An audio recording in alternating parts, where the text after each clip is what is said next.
Welcome to Lunch with the Lord. I'm Pastor Mark. We're in Nehemiah. We're going to be starting chapter 3 this lesson. But before we begin, our theme verse for Lunch with the Lord, Jeremiah 15:16. Thy words were found, and I did eat them, and thy word was unto me the joy and the rejoicing of my heart. Now, chapter 3, verse 1 to chapter 7, verse 73, basically chapters 3 through 7, deal with the rebuilding of the wall around Jerusalem. Now, in chapter 3, verses 1 through 32, we have the record of the people who built the wall. So we have this, again, another list of names of people who built this wall around Jerusalem. Now, in this chapter 3, we will not only be looking at some of the names of the people that built this wall, but we will also look at the message of the gospel contained in the 10 gates that are mentioned. Now, in this chapter, there's 10 gates mentioned, and each gate has a message of the gospel in it. So we're going to look at those who built and also the 10 gates that are around the city of Jerusalem. So we start in verse 1, and it says here, Then Eliashib, the high priest, rose up with his brethren, the priests, and they builded the sheep gate. They sanctified it and set up the doors of it, even unto the tower of Meah. They sanctified it unto the tower of Hananiel. Now, in verse 1 here, it tells us, it says, Eliashib, the high priest, he and his brethren were the first to rise up and to begin to build. And they built the sheep gate. But as we will see in chapter 13, verses 4 and 5, that Eliashib was closely connected with Tobiah, which was the Jews' enemy. It seems that Eliashib was not totally for what Nehemiah came to do. His hands did the work, but his heart was far from it. Now, did Eliashib want the walls to be built? Probably he did. But in his heart, he didn't. See, Tobiah is a type of the world. He represents the world. And there are those who, although they want this nice church, they want the walls built, they want these things, they still don't want to let go of the world. They still want the world to be a part of their life. And they don't want to completely shut out the world. And so when they built this wall around here, Eliashib, helped to build the wall. I'm sure in his heart he probably said, this would be nice. It would take away the shame of Jerusalem, and it would look nice and wonderful. But I'm not gonna deal with my connection to Tobiah or to this world. And there are Christians like that. There are people in churches like that. They go to church and they like the stained glass, they like the pews, they like the chairs, they like the vision, whatever. But they don't want to shut the world out. They want to bring the world into the church. God won't have it. Jesus said, my Father's house is a house of prayer. It's a house that is sanctified unto God, separated unto God. We are to leave the world out. Yes, unsaved people can come into the church and hear the word of God, but the world is not to have their fingers in the workings of the church, of the work of God. So here Eliashib, he's the high priest. He's the one that really should be the forefront of doing and committing himself to what Nehemiah has come to do, to get the Jewish people back on track with God. And yet, what does he do? He's got his hands in the world. He's connected with Tobiah, their enemy, the Jews' enemy. So he says here that they rose up, the brethren, and they builded the sheep gate. Now, this is the first gate of the 10 that are mentioned in this chapter that tell the story of the gospel. It was called the sheep gate because it was through this gate that the sheep would be brought for sacrifice because of its close connection to the temple. The sheep gate was the closest gate that was near the temple for sacrifice. This was probably why Eliashib and the priests rebuilt this gate, because it was closest to the temple and it was easy to get to. So this is probably why they built that gate. In John chapter 5 and verse 2, Gospel of John, it says, "Now there was at Jerusalem by the sheep market pool, which is called in the Hebrew tongue Bethesda, having 5 porches." So again, the sheep market, it's probably right there where the sheep gate was. It is believed that it was this gate which Jesus used to enter into Jerusalem as the Lamb of God, which takes away the sin of the world. The sheep gate represents the cross of Christ. It is at the cross where every person must begin their walk with God. It's no mistake that the sheep gate is the first one mentioned, because the sheep gate, it's at the cross of Christ where every single person needs to begin their walk with God, their life with God. For a person to have a relationship with God, it must begin at the cross of Christ, at the sheep gate. To enter in by another way will result in rejection. God is not going to receive anyone who tries to get in by another way, any other way than the cross. No, there's no other way. Jesus said, "I am the way, the truth, and the life. No man cometh unto the Father but by me."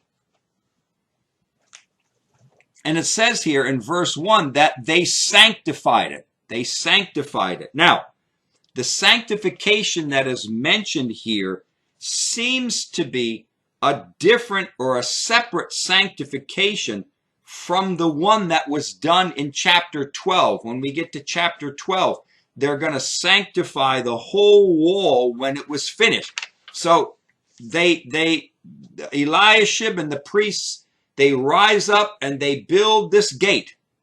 They build the gate. And after they build it, they sanctify the gate.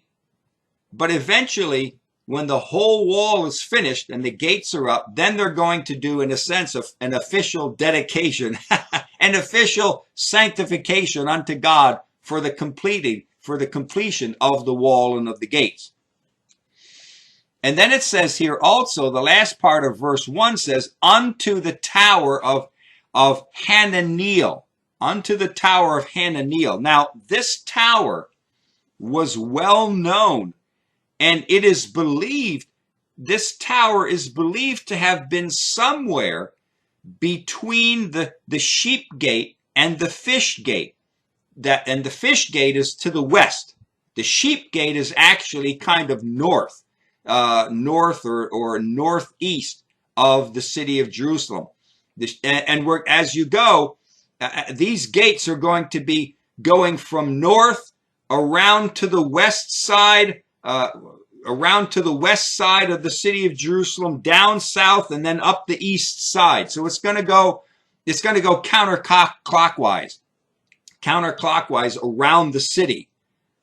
They're going to mention these gates. So this tower of Hananiel, it is also mentioned in Nehemiah 12, verse 39, and Jeremiah 31 verse 38, and also in Zechariah chapter 14 and verse 10.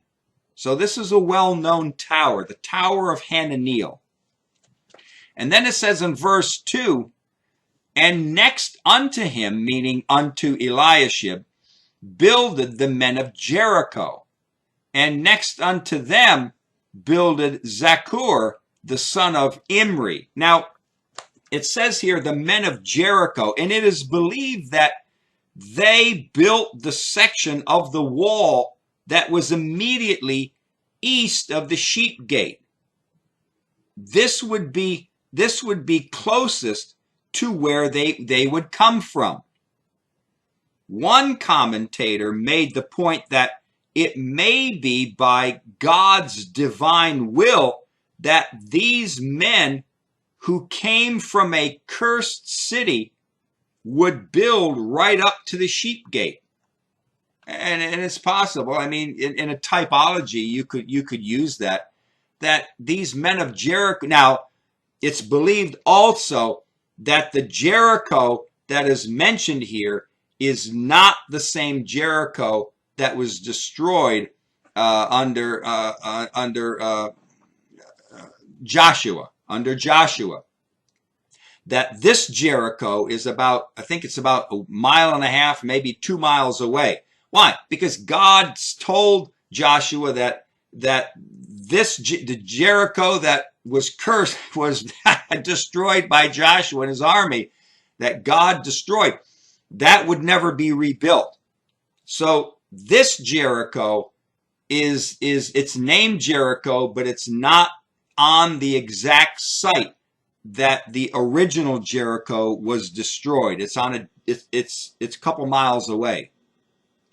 But they came, in a sense, that these men from a cursed city, cursed by God to never be rebuilt, they come and they build the wall up to the sheep gate, in a sense, as a restoration for them.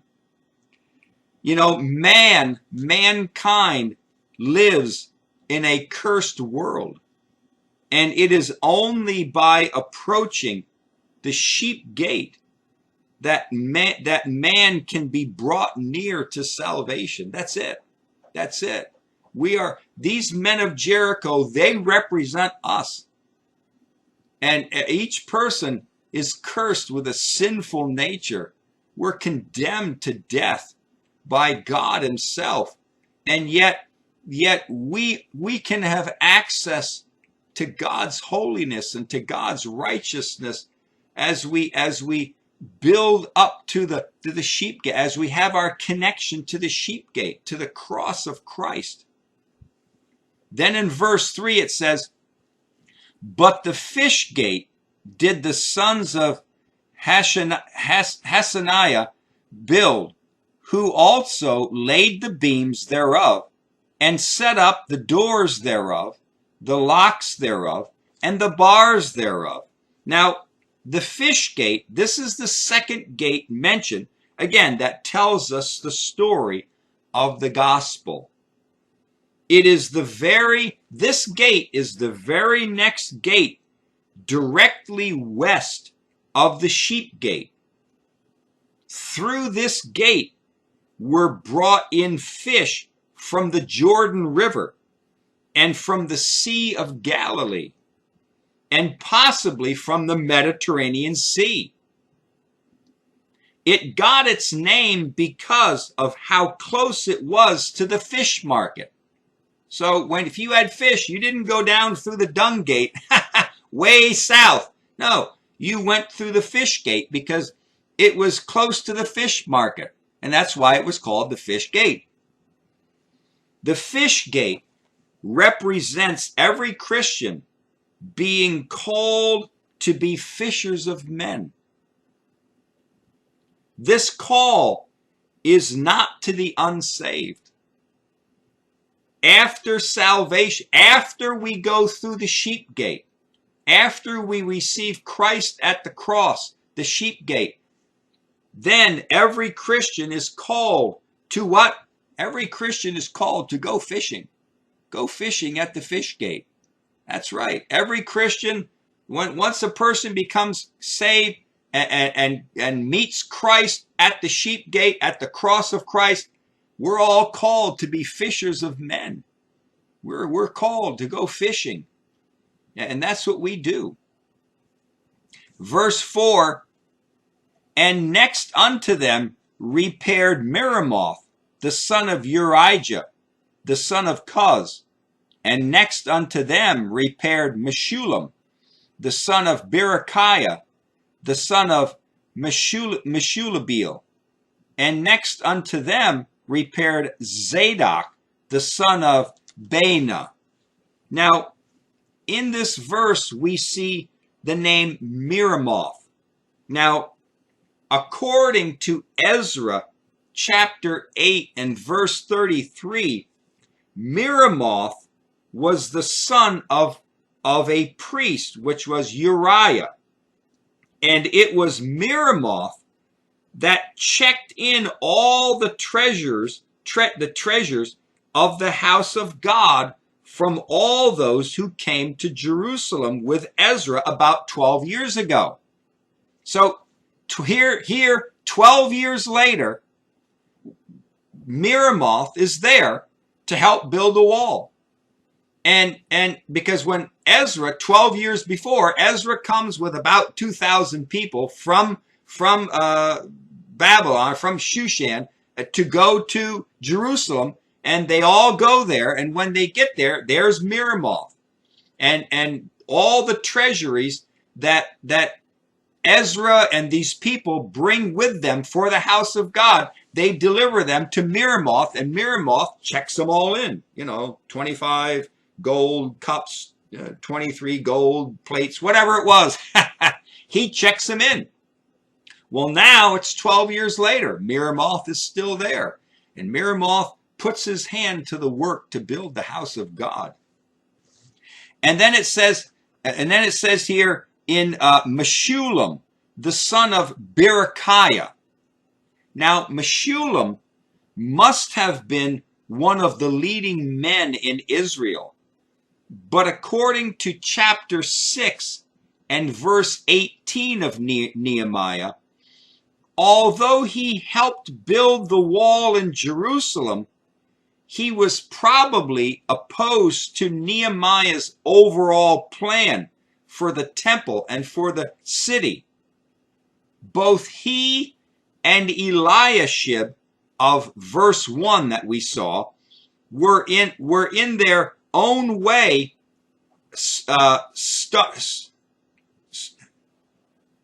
straddling the fence by helping to build up the wall, but not totally keeping out the world.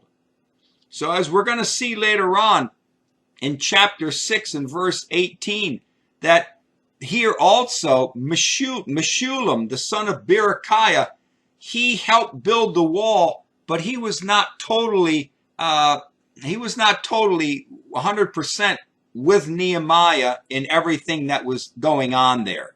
He didn't want total separation from the world. And then verse 5, it says, and next unto them the Tekoites repaired, but their nobles put not their necks to the work of the Lord. Now, the town of Tekoa is about 10 miles south of Jerusalem, near the edge of what is known as the wilderness. So it's almost at the very end of the land of Judea. And so you go a little farther past Tekoa and you're in what's called the wilderness. It is known as the home of the prophet Amos. If you look in Amos chapter 1 and verse 1, he's from Tekoa. And it was the town where the wise woman lived in 2 Samuel chapter 14 and verse 2. Now this town must have become reoccupied with Jews again, probably family from those who were taken away in the captive. So Zerubbabel comes back, and he brings almost 50,000 people with him. They come back, they build the temple, but they don't build the rest of the city and the wall. And after they build the temple, they begin to live their lives, and they begin to spread out around the land of Israel.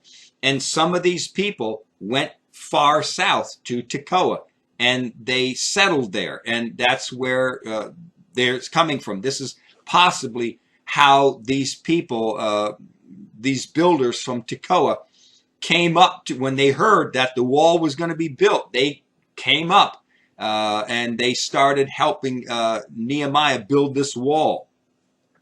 But it says here that the nobles, in the last part, their nobles put not their necks to the work of the Lord. Now, this is more of a picture of stubbornness and pride than actually of laziness. It means that they refuse to subject themselves to someone else's service, probably Nehemiah. It's possible that when Nehemiah came down and had this authority from God and from the king to rebuild this wall, that the nobles that lived in Tekoa, they got offended. We don't want this man to rule over us, right? This is basically what they were saying. It wasn't because they were lazy. Probably more is because of pride and arrogance. They didn't want Nehemiah ruling over them. The words, their Lord, in the Hebrew are more probably used to refer to Nehemiah himself, rather than to God or to other Jewish leaders. Because it says here in verse 5, they put not their necks to the work of their Lord. And was it their Lord God or their Lord Nehemiah? And more than likely it means Nehemiah there. Nehemiah was appointed by the king to be their leader over the city of Jerusalem and the outlying area around Jerusalem. So the King Artaxerxes, when Nehemiah came down, King Artaxerxes gave Nehemiah the authority to rule the land, not just the city of Jerusalem, rule the land. So you can imagine people that have been living there for decades and decades, and now all of a sudden this guy from Shushan comes down here with authority from the king to rule over us. It didn't go over too well with some of them. Therefore, because of the king's decree, Nehemiah was owed service in help for this work. Because of the King Artaxerxes' decree, they, in a sense, these people that had been living there, they owed Nehemiah the service that Nehemiah requested to build this wall. But what is interesting is that not all of the Tekoites were so stubborn. And we see that in verse 27. If you read verse 27 of chapter 3, that these Tekoites also had a second section of the wall to rebuild. The nobles refused to build, but the common person in Tekoa, they rose up and they did the work. It was just the nobles. It wasn't the average person in Tekoa, but it seems like it was just the nobles who kind of rebelled against Nehemiah's authority to come down and tell them what to do. And they didn't kind of like it so much that Nehemiah was, we're going to rebuild this wall. Well, we're not so sure we want to do this. And they didn't put their necks to the work. They didn't want to submit to Nehemiah, so they stayed back in Tekoa. We're going to continue on in verse 6 next lesson. But until then, walk with the Lord. I know he walks with you.